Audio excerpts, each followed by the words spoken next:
Donc, chers frères et sœurs, nous nous sommes retrouvés encore aujourd'hui autour de notre Dieu parce que nous sommes au sabbat de la pleine lune, de ce 9e mois de Dieu, appelé le mois de Kislev. Alléluia. Amen. Et l'adoration lui sera donnée d'éternité en éternité. Donc, le thème que nous sommes en train de développer est toujours intitulé La porte et le chemin vers l'arbre de vie. Et je crois que à l'heure d'aujourd'hui, nous sommes tous contents de ce que Dieu s'est révélé à nous. Parce que comme j'ai l'habitude de vous le dire, pendant des dizaines d'années, il nous a amené à connaître qui est Satan dans sa diversité d'adoration. Mais alors aujourd'hui, étant dans le royaume, il nous a montré comment nous allons y vivre pour bénéficier de toutes ses promesses. Et partant de là, nous sommes tous conscients aujourd'hui que Dieu ne peut rien faire à un individu dans ce monde sans qu'il y ait une parole d'alliance préalablement établie entre Dieu et ce sujet. Dieu ne fait rien sans ces paroles d'alliance. Lorsque Dieu veut vous donner la vie, c'est au travers d'une parole d'alliance. S'il veut vous donner la vie éternelle, c'est toujours au travers d'une parole d'alliance. La richesse, également, c'est au travers d'une parole d'alliance. Et lorsque la grâce vous saisit et vous amène à vivre dans ces paroles d'alliance,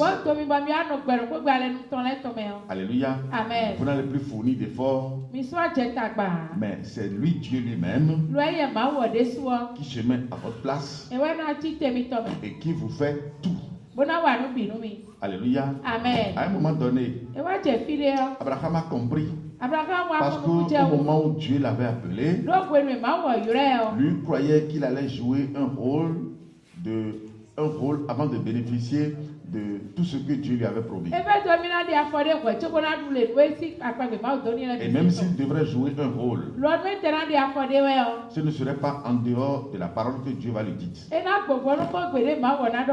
Amen. Amen. Personne ne peut se lever et faire quoi que ce soit avec Dieu en dehors de la parole que Dieu dit. Alléluia. Amen. Donc Abraham, dans un premier temps, n'a pas compris ce qu'il doit faire. N'a pas compris qu'en établissant un autel avec Dieu, qu'un autel ne peut jamais vivre sans les sacrifices. Donc la première partie de la vie d'Abraham avec Dieu a été vraiment agitée, a été vraiment une partie houleuse, parce que rapidement Abraham n'avait pas connu qui était ce Dieu qu'il a appelé. Mais à un moment donné, lorsque la grâce est toujours sur lui, il a fini par comprendre que véritablement Dieu n'est pas difficile. C'est seulement si on arrive à le connaître dans ses paroles d'alliance. Mais il est extrêmement difficile c'est seulement si l'homme veut lui imposer sa volonté. Alléluia. Amen. Donc à un moment donné, il a fini par connaître Dieu. Il a fini par comprendre tout ce que Dieu lui demandait. Et lorsqu'il a commencé par se soumettre, Dieu est venu devant lui et Dieu lui a donné tout ce dont il aura besoin. Et en ce jour-là, il a compris qu'en réalité, ce n'est pas lui qui doit fournir l'effort. Ce n'est pas lui qui doit jouer le rôle. Mais lorsqu'on finit par se soumettre à Dieu, lorsqu'on commence par vivre dans les alliances de Dieu, que c'est Dieu lui-même qui joue il joue tout le rôle. Alléluia. Amen. Même pour préserver la vie qu'il nous a donnée. C'est Dieu qui fait tout. Pour que nous ne rentrions pas dans l'idolâtrie, c'est lui Dieu qui fait encore tout. Si Dieu veut aujourd'hui, nous tous qui sommes ici, rapidement nous allons rentrer dans l'idolâtrie. Donc si nous ne sommes pas dans l'idolâtrie aujourd'hui, là parce que nous avions fourni un effort. Alléluia. C'est parce que sa grâce est sur nous et lui-même joue ce rôle dans notre vie. Donc à un moment donné, Dieu va jurer à Abraham de rester avec lui, de le bénir, de lui donner tout ce dont il aura besoin. Alléluia. Amen. Et c'est à partir de là qu'il a été reconnu en tant que père de la foi. Parce que la deuxième partie de sa vie n'était plus agitée comme la première partie. Alléluia. Amen. Cette deuxième partie de sa vie était une partie douce, une partie où Dieu a répondu à toutes ses aspirations. Donc toi qui me suis ici à chaque fois, tu dois savoir, quel que soit le problème qui te fait traîner dans tous les sens, quel que soit le problème que tu vis, depuis le monde, une fois déjà ici, en contact avec la vérité, demain sera meilleur. Alléluia. Amen. Lis-moi ça d'abord rapidement. Oui. Genèse 22 à partir de verset 15. L'ange de l'Éternel appela une seconde fois Abraham des cieux et dit: je le jure par moi-même, parole de l'Éternel, parce que tu as fait cela et que tu n'as pas refusé ton fils, ton unique, Parce qu'il a écouté ce que Dieu a dit. Parce que tu n'as pas refusé. Tu ne m'as pas refusé ton fils unique. Parce que tu as accepté ce que je t'ai demandé, ce que je t'ai dit. Parce que tu m'as écouté. Parce que tu as fait cela. C'est pourquoi souvent je vous dis, Dieu ne peut rien vous faire sans qu'il y ait au préalable une parole que Dieu vous demande. Alléluia. Amen. C'est parce que Dieu lui a dit quelque chose. Amen. Et Abraham l'a écouté. Et ce que Dieu lui a demandé, si c'était nous aujourd'hui, mais rapidement on pouvait le refuser. Parce que quand nous analysons aussi les contextes et les conditions dans lesquelles Abraham se retrouvait en ce temps, alléluia, Amen. il pouvait rapidement refuser ce que Dieu demandait.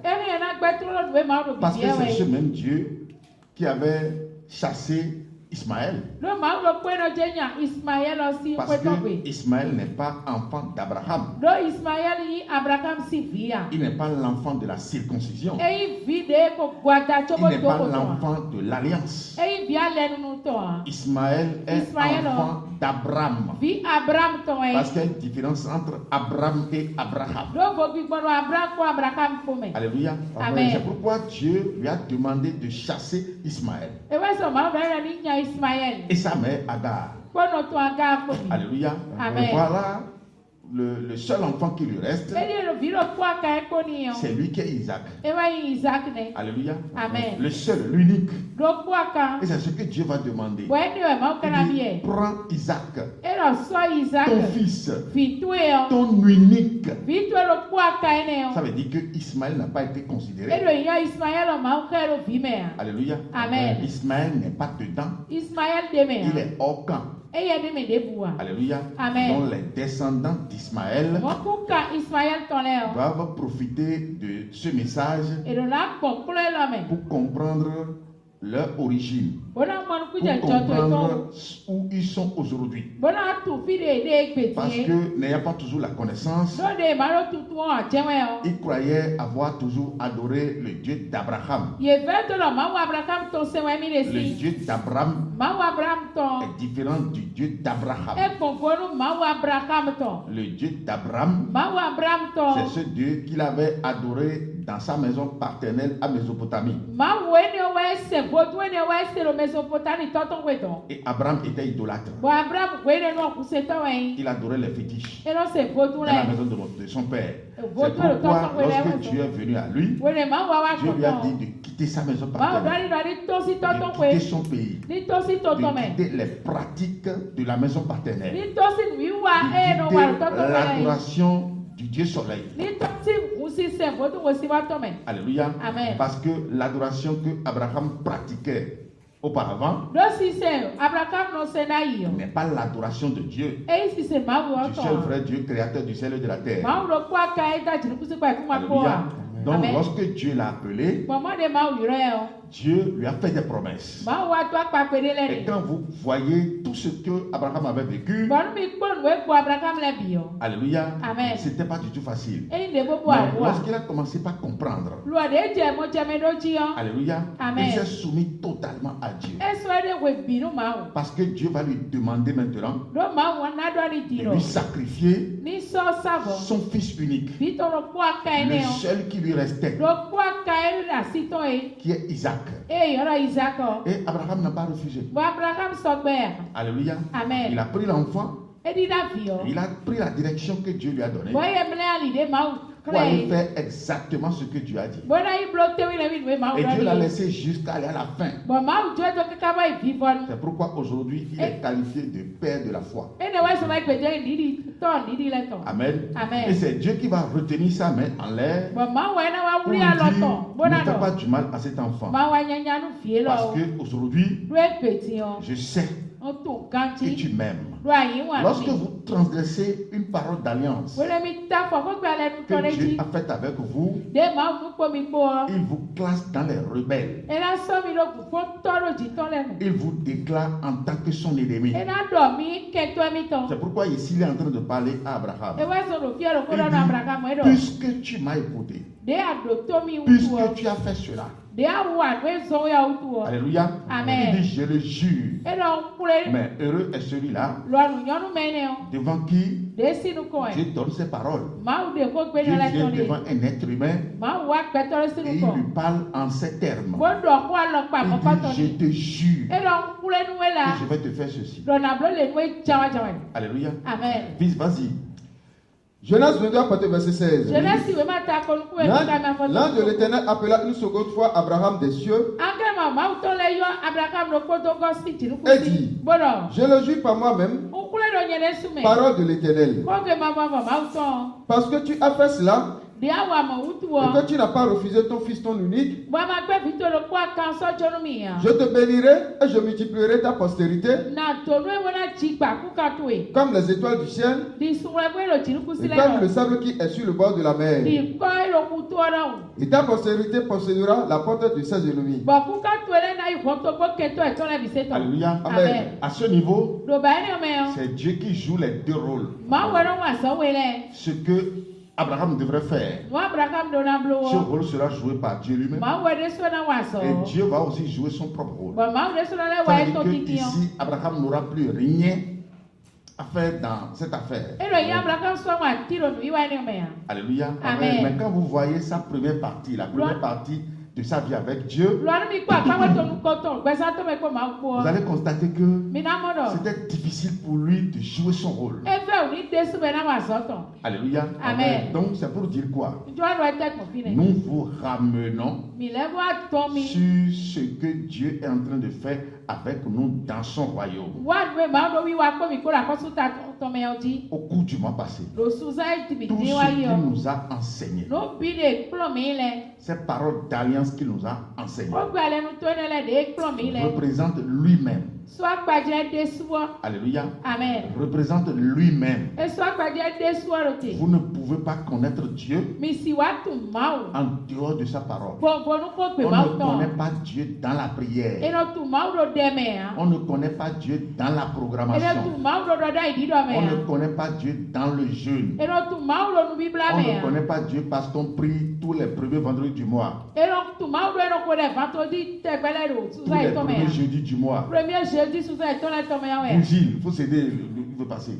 On ne connaît pas Dieu parce qu'on prie ou bien parce qu'on jeûne. Non. On connaît Dieu dans ses paroles. Alléluia. Amen. Lorsque vous avez cette grâce et au cours de votre vie, Dieu vous revient de cette manière. Parce qu'à l'heure d'aujourd'hui, ici nous avons cette grâce. Amen. Amen. Il a abandonné tous les peuples devant nous. Il est dans quelle confession religieuse? Amen. Amen. Quelle confession religieuse peut nous confirmer que Dieu est adoré en elle? Il n'y en a pas.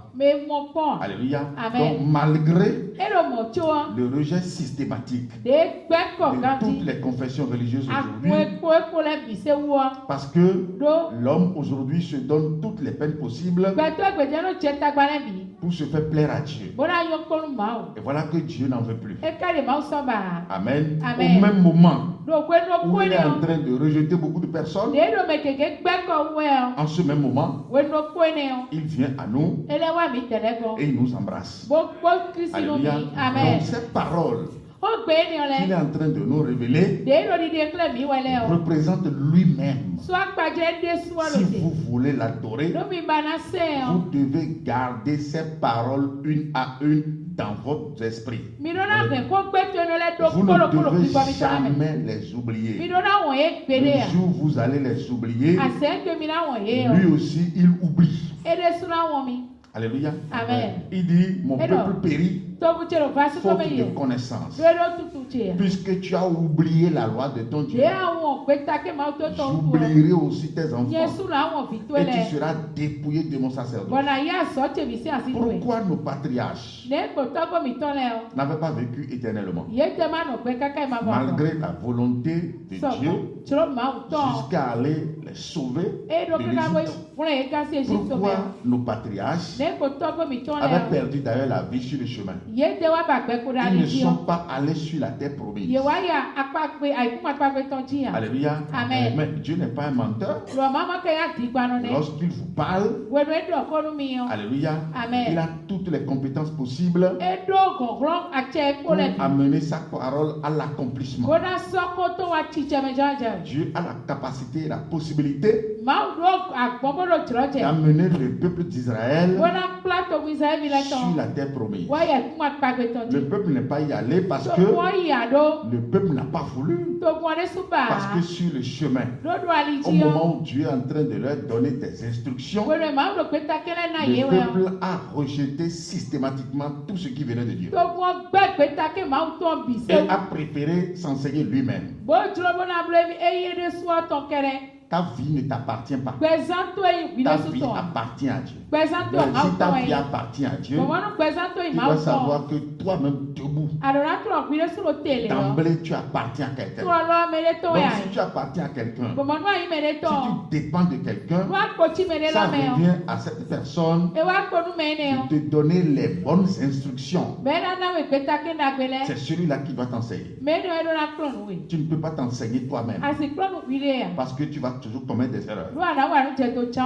Alléluia. Amen. Donc le peuple d'Israël en son temps n'avait pas réussi à aller sur la terre promise parce que le peuple ne veut pas écouter Dieu.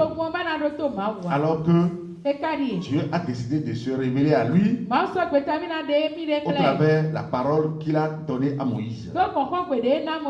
Alléluia. Amen. Il est allé jusqu'à appeler la loi. Amen. Amen. Et au travers de la loi, le peuple devrait connaître Dieu. Amen. Amen. Mais qu'est-ce qui s'est passé? À un moment donné, le peuple a négligé tout. Le peuple a abandonné tout. Donc c'est pour vous dire que celui qui néglige ou celui qui abandonne l'instruction de Dieu est aussi d'office abandonné par Dieu. Alléluia. Amen. Celui-là aussi est abandonné par Dieu. C'est pourquoi il dit vos patriarches, vos pères, je les ai abandonnés parce qu'ils n'ont pas persévéré dans mon alliance. C'est pourquoi moi aussi, je ne me suis plus soucié d'eux. Alléluia. Amen. Mais malheureux est celui-là que Dieu dédaigne, que Dieu abandonne. Lorsque Dieu vous abandonne, mais le bonheur vous abandonne. Lorsque Dieu vous abandonne, la vie vous abandonne.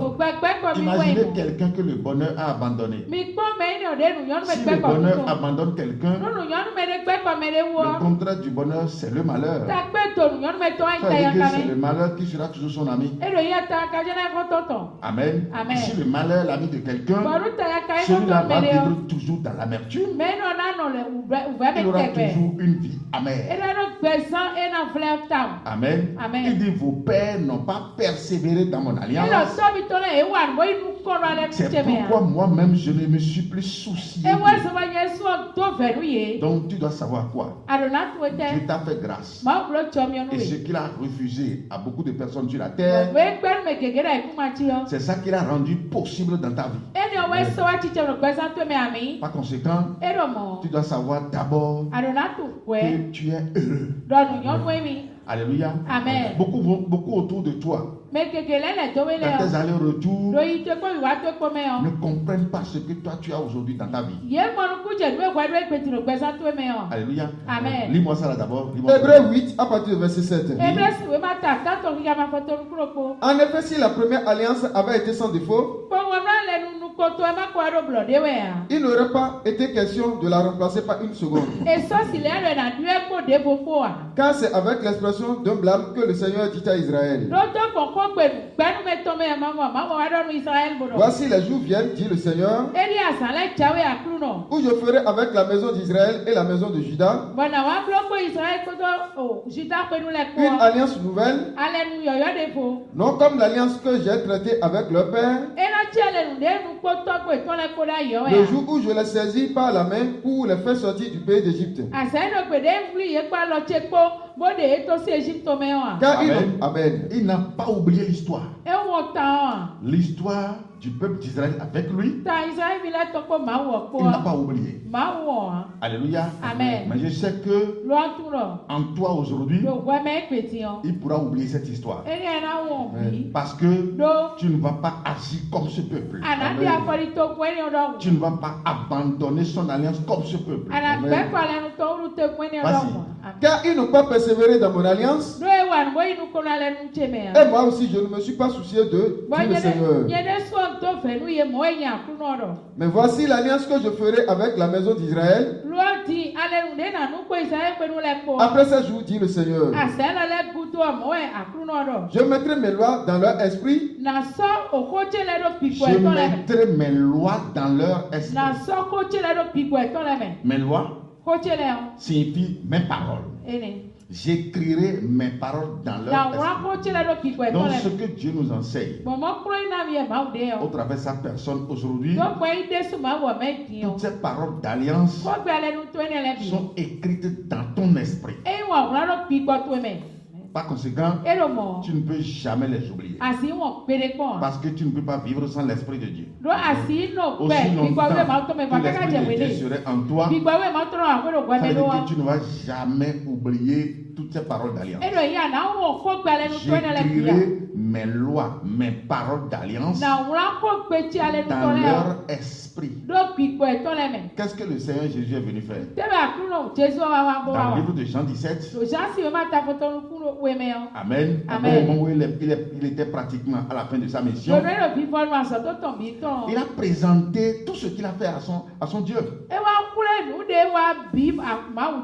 Amen. Amen. Il dit, j'ai fait tout ce que tu m'as demandé. J'ai donné les paroles que tu m'as données à ceux que tu m'as donnés du milieu du monde. Ils les ont reçus et ils ont compris que je suis sorti de toi. Ça veut dire que les apôtres ont marché selon les paroles d'alliance qu'ils ont reçues de leur maître. C'est pourquoi, après avoir reçu le Saint-Esprit, ils ont commencé par agir en même temps. Parce que c'est ce qu'ils ont reçu. C'est ce qu'ils avaient en eux. Les recommandations du maître. Les fortes recommandations du maître. Alléluia. Amen. Ils avaient agi selon tout ce que le maître leur avait donné comme instruction. Pourquoi aujourd'hui ils sont dans la vie éternelle? Alléluia. Donc pour vivre ici, c'est très simple. Pour vivre heureux sur cette terre, c'est très simple. Vivre dans la vie éternelle, aussi très simple. Alléluia. Amen. Avoir la richesse aussi, c'est très simple. Lis-moi ça. Jean 17 à partir du verset 6. J'ai fait connaître ton nom aux hommes que tu m'as donné du milieu du monde. Ils étaient à toi et tu me les as donnés. Et ils ont gardé ta parole. Ils ont gardé ta parole. Amen. Amen. Ils ont gardé ta parole. Ils ont gardé tout ce que je leur ai donné. Tout ce que je leur ai enseigné. Ils ont gardé ta parole. Donc ce que Dieu est en train de t'enseigner ici, tu ne dois jamais les oublier. Amen. Amen. Et tu ne dois aussi jamais les transgresser. Parce que transgresser même les alliances, amen, est synonyme de la mort. Celui qui transgresse les alliances de Dieu appelle la catastrophe contre lui-même. Alléluia. Amen. Personne ne peut transgresser l'alliance de Dieu. Il va dire lui, non, je ne le savais pas. Jamais. Celui en qui Dieu écrit sa parole. Parce que ici les apôtres, Jésus a écrit la parole de Dieu en eux. Parce qu'il dit, je leur ai donné les paroles que tu m'as données. Et ils les ont reçues. Ils les ont reçues où? Dans une bassine. Ils les ont reçues où? Dans un panier. Ils les ont reçus où? À la maison, dans leur armoire, ou bien dans leur bac. Ils les ont reçus dans leur esprit. Demande celui qui est à côté de toi. Tu reçois la parole de Dieu où? Dans la chair ou bien dans ton esprit? Parce que si c'est dans la chair, rapidement on l'oublie. Alléluia. Amen. Si la parole tombe dans ta chair, si tu sors là, le diable a la capacité de l'effacer immédiatement. Parce que c'est le diable que nous portons comme ça. C'est lui qui représente la chair. Et comment on peut recevoir la parole de Dieu dans la chair? Lorsque vous déteignez, vous la déteignez complètement. Lorsque vous n'êtes pas d'accord avec la parole, parce que c'est pas ce que vous voulez. Mais devant Dieu, votre volonté n'existe pas. C'est la volonté de Dieu qui existe. Que la parole vous soit agréable ou pas, elle s'impose à tout le monde. Parce qu'elle est plus âgée que le monde. Elle n'est pas plus âgée que la parole. La parole est plus âgée que toi. Donc elle vient s'imposer à toute la création. Donc recevoir la parole dans la chair, c'est lorsque vous entendez ce que Dieu dit et que vous la détaillez. Vous la rejetez. Alléluia. Amen. Quand c'est comme ça dans ta vie, tu dois savoir que la parole n'est pas allée dans ton esprit. Et toute parole de Dieu enseignée et qui ne rentre pas dans ton esprit ne te donnera jamais de fruits. Parce que dans la chair, tu ne peux jamais avoir les fruits de la parole. Alléluia. Amen. Les paroles, avant qu'elles ne donnent de fruits, c'est lorsque tu les reçois dans ton esprit. Parce que la parole n'a pas de chair. Amen. Amen. La chair est toujours en contradiction contre la parole. L'ami de la parole, c'est l'esprit.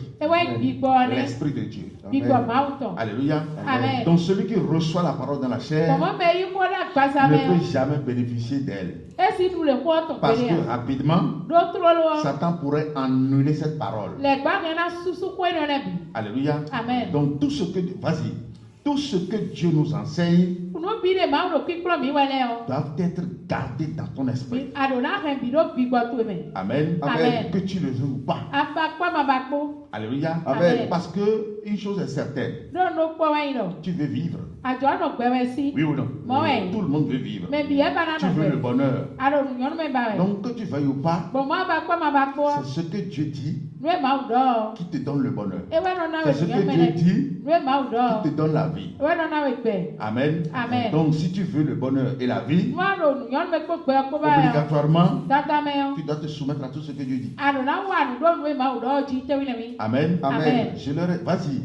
Je leur ai donné les paroles que tu m'as données. Oui. Et ils les ont reçues. Et ils les ont reçues.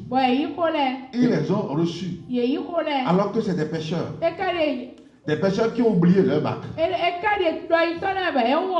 Parce qu'ils ont été contraints d'abandonner tout. Amen. Amen. Le Seigneur les a contraints d'abandonner tout. Ils ont abandonné leurs parents. Ils ont abandonné leur bac. Ils ont abandonné leur filet. Alléluia. Amen. Ça veut dire que la parole est venue s'imposer à eux. Devant la parole, leur vérité, leur volonté n'existe pas. Amen. Amen. Vas-y. Et ils ont vraiment connu que je suis sorti de toi. Et ils ont cru que tu m'as envoyé. C'est pour eux que je prie. Je ne prie pas pour le monde. C'est pour eux que je prie. Ceux en qui résident les paroles d'alliance de Dieu.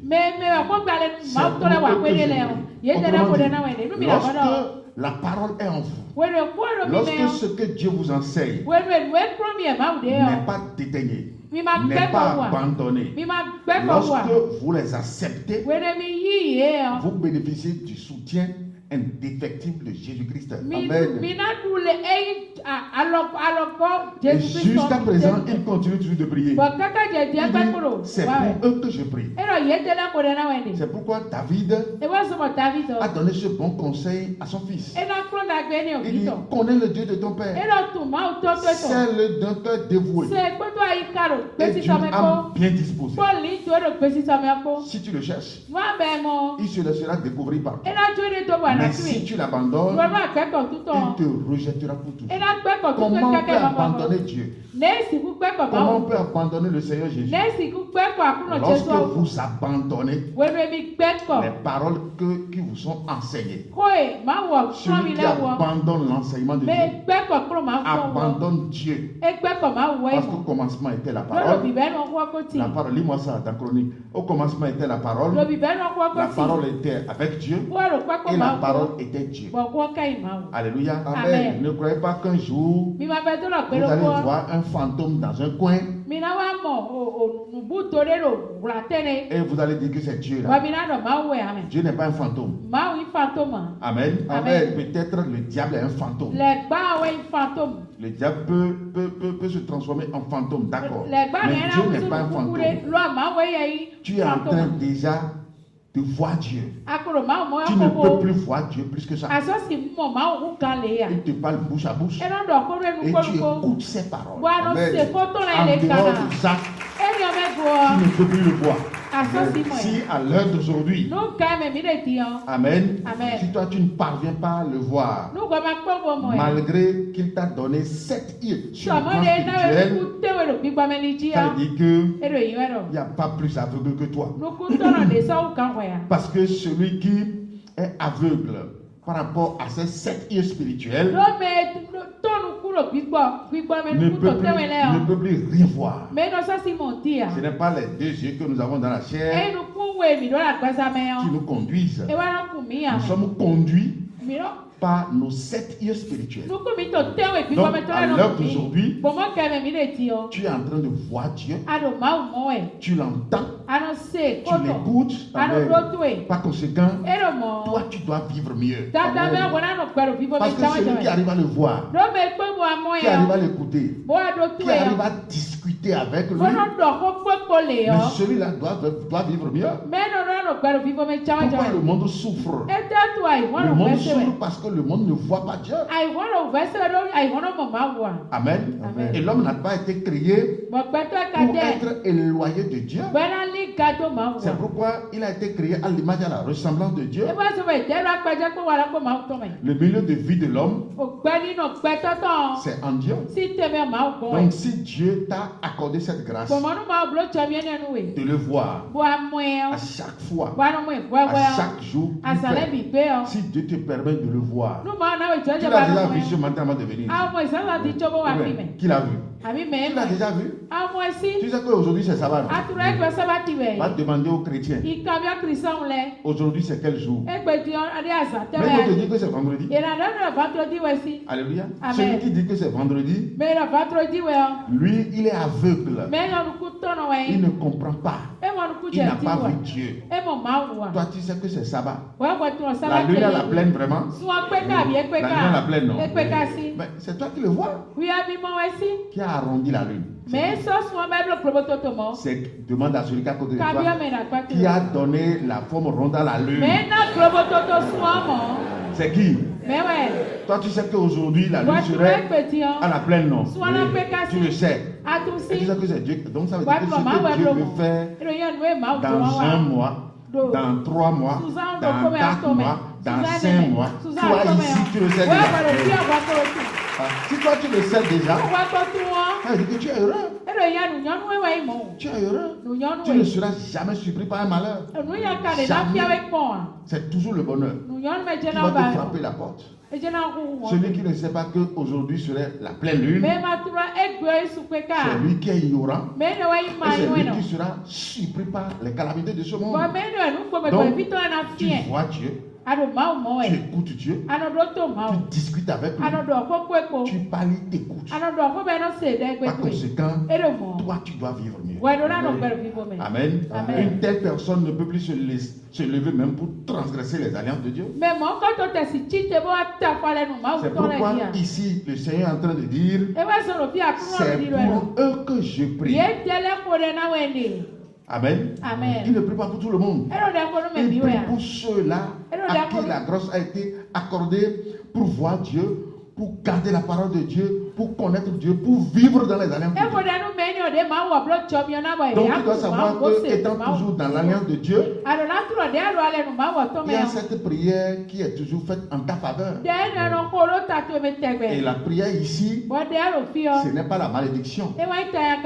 Alléluia. Amen. Il dit, Père, pardonne-leur, car ils ne savent pas ce qu'ils font. C'est la malédiction, ça? C'est le bonheur. Il dit, c'est pour ceux-là que je prie. Alléluia. Amen. Je ne prie pas pour le monde. Pourquoi je t'ai amené à comprendre ou à revoir tout ce qu'il est en train de faire avec nous? Il y a une catastrophe qui est devant nous, qui s'amène tout doucement. Et ce démon a été levé la fois passée.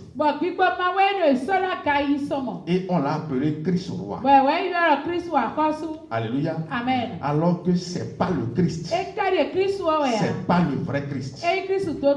Amen. Amen. C'est Janus Le Dieu soleil qui a été levé la fois passée dans tous les coins de la terre, sur toutes les portes possibles, parce que désormais il va contrôler les humains. Amen.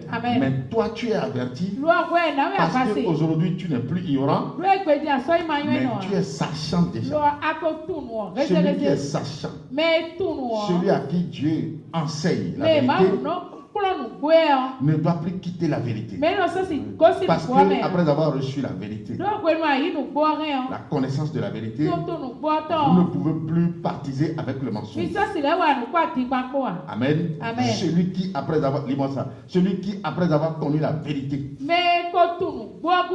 ne doit plus se lever un jour pour partiser avec le mensonge. Alléluia. Amen. La vérité est toujours au-dessus du mensonge.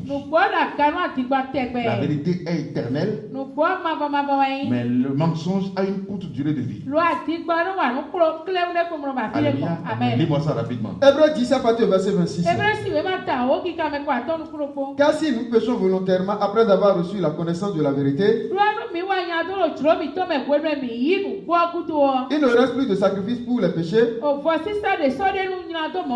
mais une attente terrible de jugement.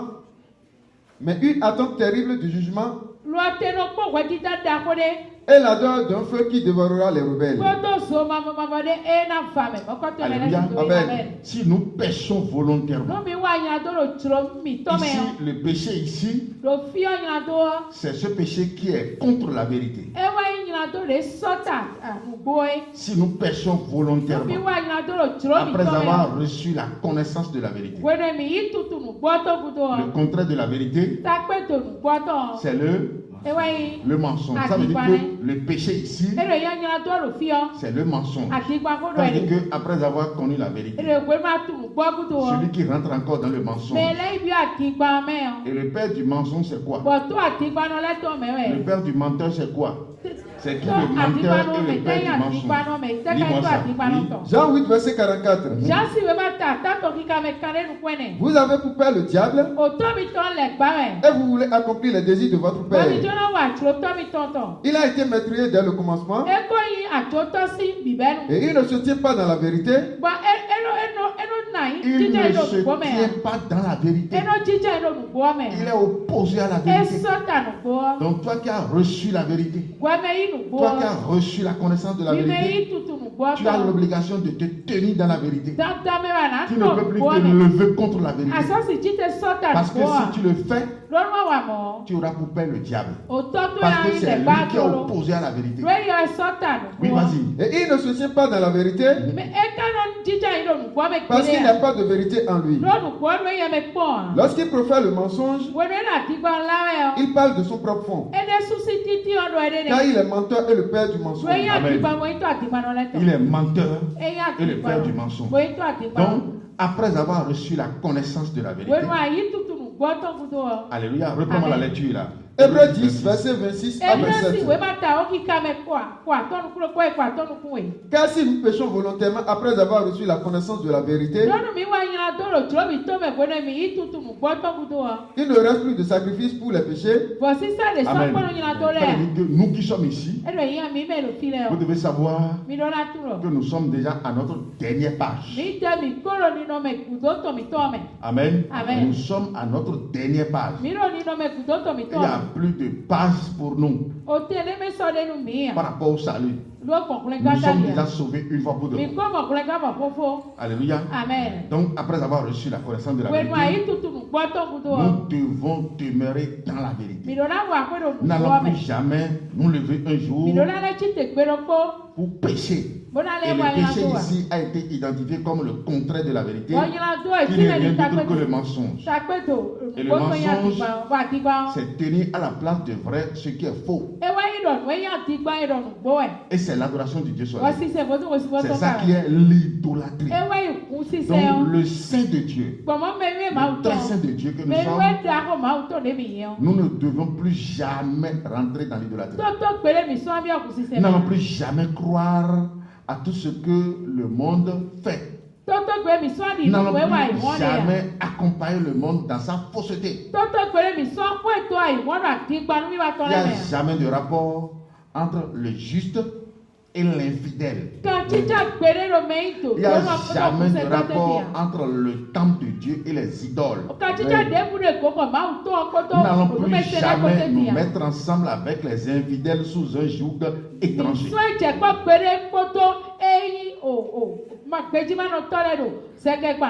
joug que nous portons, c'est le joug de notre Seigneur,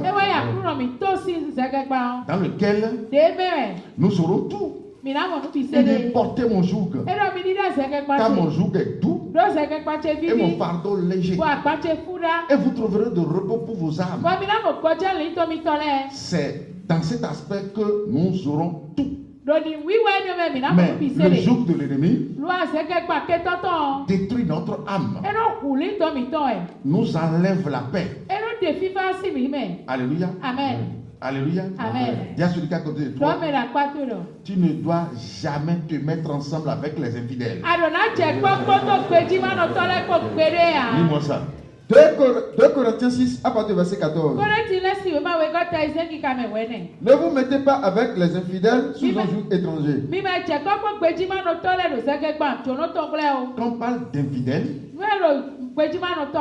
on parle du païen. En général, ne vous mettez pas ensemble avec les païens dans une fausse adoration. Alléluia. Amen. Parce que quand Dieu dit joug étranger, c'est quelque chose que Dieu ne connaît pas. C'est quelque chose que Dieu ne vous recommande pas. Lorsque Dieu ne vous recommande pas de faire quelque chose, et que vous le faites, amen, amen, ça vous engage. Amen. Amen. Ne vous mettez pas ensemble avec les infidèles sous un joug étranger. Donc, l'infidèle ici, c'est celui-là qui ne connaît pas Dieu. Qu'est-ce que nous aurons à faire ensemble sur le plan spirituel avec ceux-là?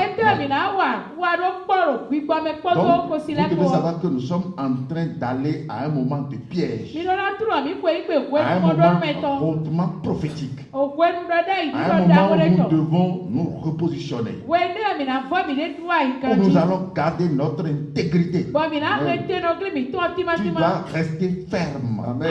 Tu ne dois jamais laisser quoi que ce soit. Amen. Alléluia. Amen. On peut te traiter de tous les mots. On peut te traiter d'extrémiste. Alléluia. Amen. Mais ta vie n'est pas la vie de l'autre. Parce que nous n'avons jamais vu quelqu'un rentrer dans la tombe d'un parent défunt parce qu'il l'aime beaucoup. Quel que soit l'amour que l'homme pourra avoir pour son prochain, il ne va jamais le suivre dans sa tombe. Amen. Amen. Donc tu dois savoir que ta vie aura son éternité seulement en Jésus-Christ. Amen. Amen. Amen. Oui, vas-y. Quel rapport y a-t-il entre la justice et l'iniquité? Quel rapport y a-t-il entre la justice et l'iniquité? Celui qui est juste et celui qui est pécheur. Amen. Amen. Il n'y a aucun rapport. Alléluia. Amen. La justice et l'iniquité. Quel rapport entre les deux? Il n'y en a pas. Alléluia. Amen. Ça veut dire que il y a des choses que tu ne dois pas faire. Il y a des choses que tu dois faire. Et les choses que tu pourras faire, c'est ce que le Seigneur te recommande de faire. Alléluia. Amen. Ce qu'il te recommande de faire, c'est ça, c'est dans ça que tu auras même ton bonheur. Quel rapport y a-t-il entre la justice et l'iniquité? Oui, vas-y. Ou qu'y a-t-il de commun entre la lumière et les ténèbres? Alléluia. Amen. Il y a quoi de commun entre la lumière et les ténèbres? Aujourd'hui, la journée est partie. Avant que la nuit ne vienne. Oui ou non? C'est pourquoi dans Somme 19, il dit, le jour donne connaissance à un autre jour et la nuit donne instruction à une autre nuit. Il n'y a pas de rapport entre le jour et la nuit. Non. Jamais. Aucun rapport. Amen. Amen. Rien de commun entre la lumière et les ténèbres. Non. Quel accord y a-t-il entre Christ et Bélial? Quel accord y a-t-il entre le Christ et Bélial? Bélial, c'est Satan. Christ, c'est Dieu. Amen. Amen. Donc il n'y a aucun rapport entre Dieu et Satan. Cela m'a beaucoup fait rire parce que je vois la dimension de ces soi-disant pasteurs dans ce monde. Parce que il le confirme vivement que c'est Dieu qui a créé Satan. Bon, comment Dieu peut créer quelque chose et va dire qu'il n'y a aucun rapport entre ce que lui-même a créé. Alléluia. Il n'y a pas de rapport entre la terre et Dieu. La terre est son aspect. Il n'y a pas de rapport entre Dieu et les cieux. Les cieux représentent son trône. Il n'y a pas de rapport entre Dieu et les arbres. Parce que les arbres adorent Dieu en donnant leurs fruits correspondants. Il n'y a pas de rapport entre Dieu et les eaux. Parce que jusqu'alors nous sommes, les eaux continuent toujours de produire de poissons. Oui ou non? Il n'y a pas de rapport entre Dieu et l'homme. Montrez-moi une seule créature. Amen. Amen. Qui n'a pas de rapport avec Dieu. Amen. Amen. Il y a de rapport entre Dieu et Lucifer. Mais lorsqu'il est devenu Satan, le lien est rompu. Le rapport est rompu. Alléluia. C'est pourquoi on dit il n'y a pas de rapport. Il n'y a pas d'accord. Aucun accord entre Christ et Bélial. Amen. Donc ceux qui vous disent que c'est Dieu qui a créé Satan, mais en réalité ne comprennent rien. Satan n'est pas Lucifer. Alléluia. Amen. Satan n'est pas Lucifer. Quand on dit Lucifer, ça veut dire que ange de lumière. Amen. Amen. Donc il n'y a aucun rapport, aucun accord entre Christ et Bélial. Oui, vas-y. Ou quelle part a le fidèle avec l'infidèle? Quel rapport y a-t-il entre le temple de Dieu et les idoles? Quel rapport y a-t-il entre le temple de Dieu que nous sommes et les idoles? Celui qui est temple de Dieu ne peut plus avoir le phare à la maison. Celui qui est temple de Dieu ne peut plus avoir les statuettes de jumeaux à la maison. Celui qui est temple de Dieu ne peut plus avoir les fétiches à la maison. Celui qui est temple de Dieu, parce que le temple de Dieu, c'est Dieu qui est adoré. Amen. Amen. C'est Dieu qui est adoré dans son temple. Donc celui qui est temple de Dieu doit savoir qu'il constitue cet espace qui est réservé pour servir à l'adoration de Dieu. Parce que le temple, c'est ça sa définition. C'est un espace sacré réservé pour donner adoration à Dieu. Si c'est temple de Dieu, mais si c'est temple de Satan, c'est aussi un espace réservé pour donner gloire et adoration à Satan. Et si nous sommes temple de Dieu, les idoles ne peuvent plus recevoir de l'adoration. Nous n'allons plus rester ensemble avec les idoles. Parce que si nous le faisons, ce n'est plus Dieu qui sera adoré en nous, mais c'est les idoles que nous possédons à la maison. Alléluia. Amen. Donc c'est pour dire quoi? Aucun, dis à celui qui est à côté de toi, il n'y a plus de rapport entre toi et les idoles. Amen. Aucun rapport entre toi et les idoles. Car nous sommes le temple du Dieu vivant, comme Dieu l'a dit. J'habiterai et je marcherai au milieu d'eux. Je serai leur Dieu et ils seront mon peuple. C'est pourquoi sortez du milieu d'eux. Et c'est Amen. Je serai leur Dieu et ils seront mon peuple. Alléluia. Amen. Peuple de Dieu. Acclame très fort l'Éternel.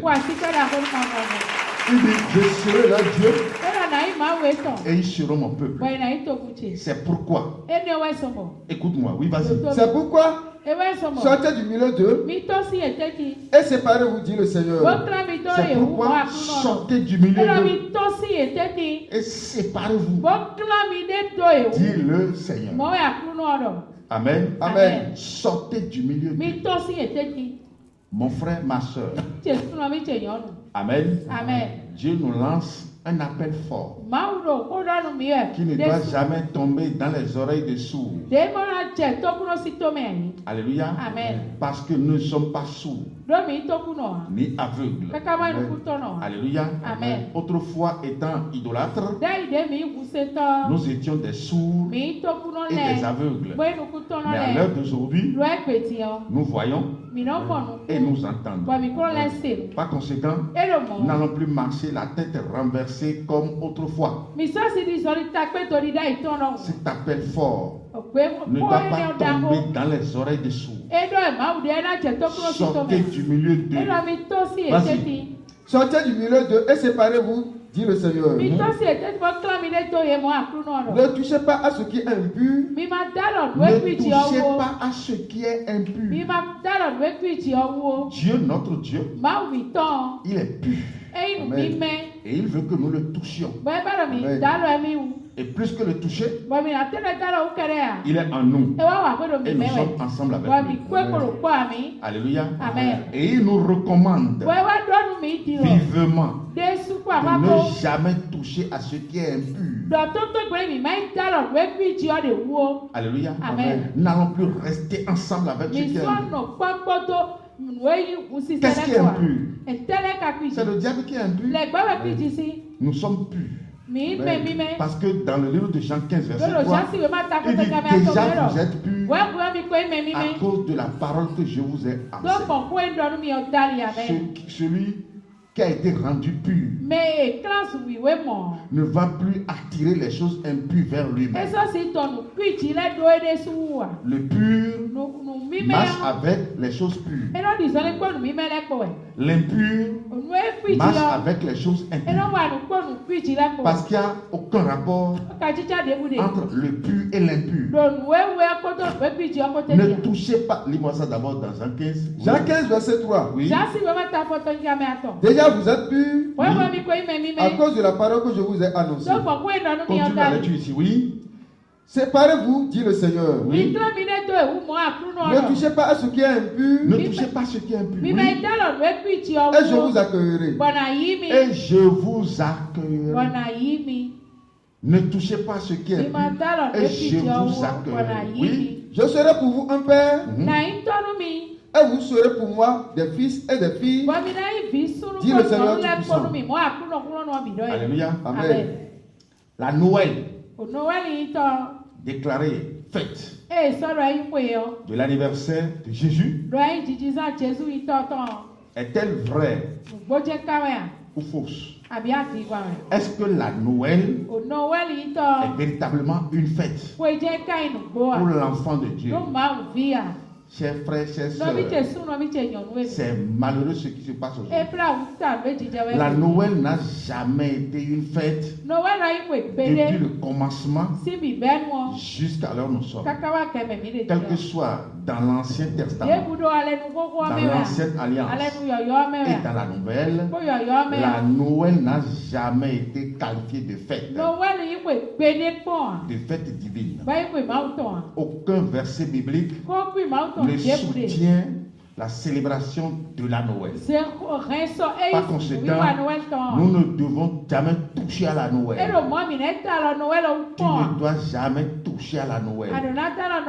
La Noël n'est pas une fête pour toi. Alléluia. Amen. Ton Dieu, Jésus-Christ, a 3 belles fêtes. auquel il t'appelle à les toucher. Amen.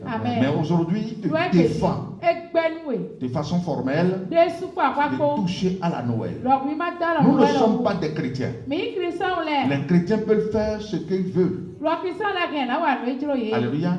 Parce que les chrétiens adorent le diable sans le savoir. Les chrétiens adorent Janus. Et je m'en moque.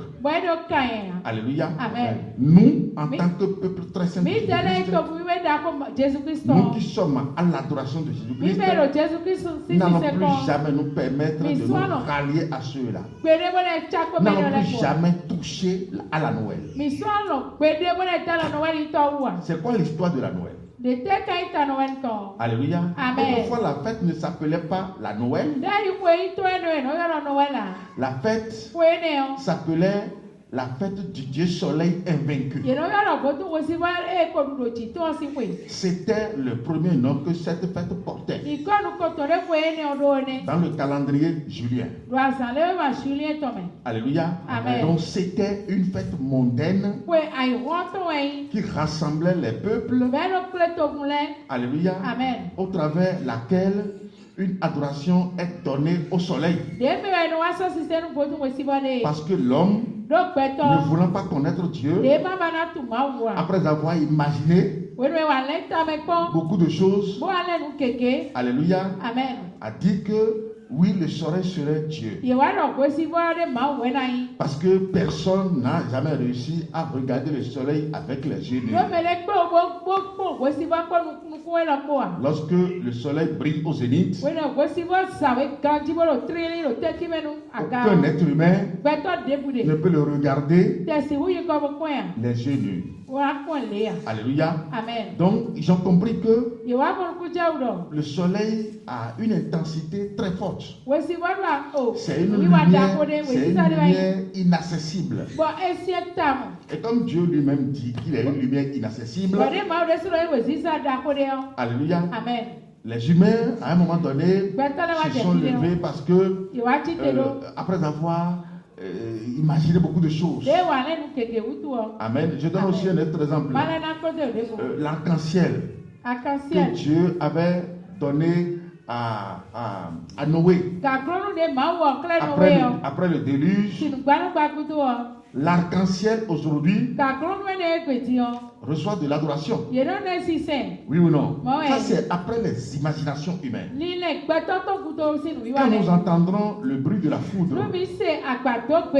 après l'imagination humaine, on dit que c'est un Dieu qu'on doit adorer. Oui ou non? Ce n'est pas Dieu qui a dit ça. Mais c'est l'homme lui-même, ne voulant pas connaître Dieu, a imaginé des choses. Alléluia. Amen. On adore la foudre, qui est très bien par exemple. On adore l'arc-en-ciel, qui est Taïdo aujourd'hui. Amen. On adore le soleil. Amen. Qui est le grand Dieu. Alléluia. On adore la lune, qui est Tronqueto de Cas par exemple. Parce que quand vous voyez même chez les troncs, vous allez voir une demi-lune avec une étoile à l'intérieur. Oui ou non? Ça c'est leur emblème. Ça c'est leur emblème. C'est pour nous amener à savoir quelle créature qui est prise en compte en tant que divinité ici. C'est pourquoi vous allez voir une demi-lune avec une étoile à l'intérieur. Donc ça là, c'est des imaginations humaines. Et lorsque l'homme, après avoir réfléchi de cette manière, a décrété des adorations. Amen. Mais ce n'est pas des adorations justes. C'est des fausses adorations qui amènent l'homme à la perdition. Donc cette adoration du soleil était déjà sur la terre il y a des milliers d'années. Alléluia. Amen. Et la fête est appelée la fête du Dieu soleil invaincu. Amen. Vous connaissez bien l'histoire du déluge. Après le déluge, il y a Cham qui est allé voir la nudité de son père. Et du coup, le papa a maudit Canaan. Il dit que Canaan soit l'esclave des esclaves de ses frères. Donc, à cause de cette malédiction, nous allons voir plus tard un jeune homme dans cette lignée qui sera nommé Nimrod. Parce que Noé a déjà laissé la malédiction. Amen. Nimrod veut dire vaillant guerrier. Donc ce monsieur, à sa naissance, on lui a conté l'histoire du déluge. Comment Dieu avait détruit toute la terre avec les eaux du déluge. Et rapidement, ce que lui a pensé, c'est quoi? Amen. Il a imaginé créer une tour dont le sommet va toucher le ciel. Et lorsque les pluies de déluge vont revenir, tous les habitants de la terre allaient se réunir à l'intérieur pour échapper à la punition de Dieu. Autrement dit, lui, en tant qu'être humain, il n'a pas cherché à savoir la cause de cette colère de Dieu qui avait détruit toute la terre. Lui, rapidement, il a imaginé comment bloquer Dieu dans sa colère, comment contrecarrer Dieu, parce que quelque chose qui quitte la terre jusqu'à toucher le ciel, c'est un symbole de déclaration de guerre. Les cieux représentent le trône de Dieu. La terre, c'est son marche-pied. Alléluia. Et il a donné la terre aux humains. Donc les humains ne peuvent pas se lever ou ne peuvent pas décréter quelque chose pour aller attaquer son trône. Ça veut dire que la construction de la tour de Babel prend le symbole d'une déclaration de guerre contre Dieu dans son trône. Alléluia. Amen. Et comme il est l'Éternel du désarmé, et que personne ne peut lui déclarer la guerre et le dominer, à un moment donné, il est descendu pour voir ce que les humains avaient organisé. Et rapidement, qu'est-ce qu'il a fait? Il a détruit la tour parce que la vision de la tour était opposée à sa parole qui disait: soyez féconds, multipliez et remplissez la terre. Amen. La vision de la tour dit quoi? Nous allons nous réunir dans une même tour afin de ne pas nous disperser sur la face de la terre. Dieu a dit: dispersez-vous sur la face de la terre. La vision de la tour de Babel dit: nous n'allons pas nous disperser sur la face de la terre. Est-ce que c'est la même vision? Non. Alléluia. C'est pourquoi je vous dis, si vous voulez vivre avec Dieu, à chaque fois que vous voulez poser un pas, cherchez à savoir ce qu'il a déjà préalablement dit. Si vous voulez poser un pas de l'avant et que c'est à l'encontre de la parole de Dieu, revenez en arrière.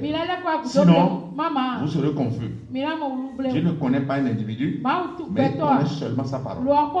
Et lorsque vous êtes dans la parole, marchez dans le sens de la parole, vous serez toujours son ami. Il dit: je vous appelle mes amis, parce que je ne vous appelle plus serviteur. Parce que le serviteur ne connaît pas à toujours ce que son maître fait. Je vous appelle mes amis si vous faites ce que je vous commande. Amen. Donc rapidement, Dieu est descendu et Dieu a détruit la tour. Ce monsieur Nimrod, du vivant de son père, s'est marié à sa mère. Sa mère, propre mère qu'il a mise au monde, est devenue sa femme. Et du coup, le papa est parti. Amen. Lui aussi, dans la fleur de l'âge, il est décédé. Et à son enterrement, il y avait un arbre de sapin à côté de sa tombe. Sinon, dites-vous, l'arbre de Noël, si véritablement c'est Jésus qui est né en ce jour, l'arbre de Noël vient faire quoi? Alléluia. Amen. Et Jésus aussi ne s'appelle pas Noël. Amen. Par conséquent, ce n'est pas lui, notre Seigneur, qui est né le jour-là. Le Saint ne doit jamais rentrer dans cette commémoration. Non. Parce que c'est une alliance. Et vous ne devez jamais quitter l'alliance de Dieu pour aller sous un autre joug étranger. Alléluia. Amen. Donc ce monsieur, à chaque célébration satanique, il y a le peuple qui venait se recueillir sur sa tombe. Amen. Amen. Parce que c'est un vaillant guerrier que le peuple a perdu. C'est comme si le peuple avait perdu son Seigneur. Donc il y a la maman et le peuple qui allait sur sa tombe pour aller se recueillir. Et dans la nuit de 24 décembre à 25, Amen. Amen. À la célébration du Dieu soleil invaincu, il y a un second arbre qui a poussé de l'autre côté de la tombe. Et rapidement, quand ils ont vu l'apparition de l'arbre, ils ont dit, ça c'est notre Nimrod qui est revenu à la vie. Donc ils ont pris l'arbre et l'ont appelé Noël.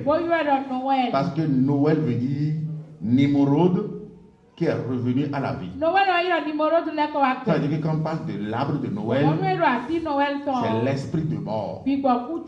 Amen.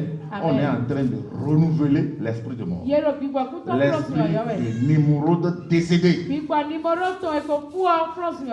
Et ils ont commencé par adorer l'arbre. Cette adoration était déjà sur la terre avant que Jésus ne vienne. Lorsque Jésus, après avoir remis le bâton de pèlerin à ses apôtres, les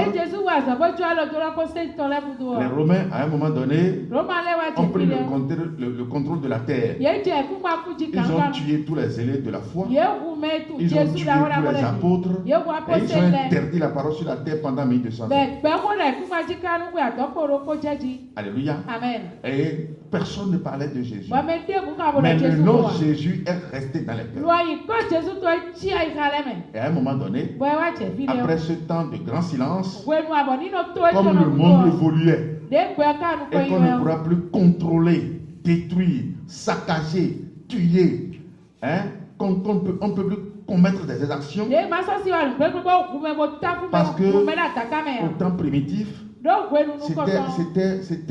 c'était la catastrophe.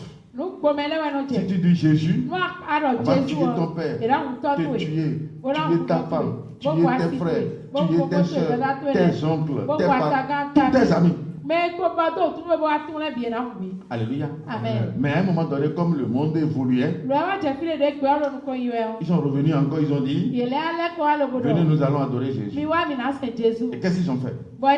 Ils ont effacé le temps de Dieu, annulé le temps de Dieu, le temps de Dieu au travers lequel les enfants de Dieu allaient donner adoration et gloire à Dieu les jours de sabbat.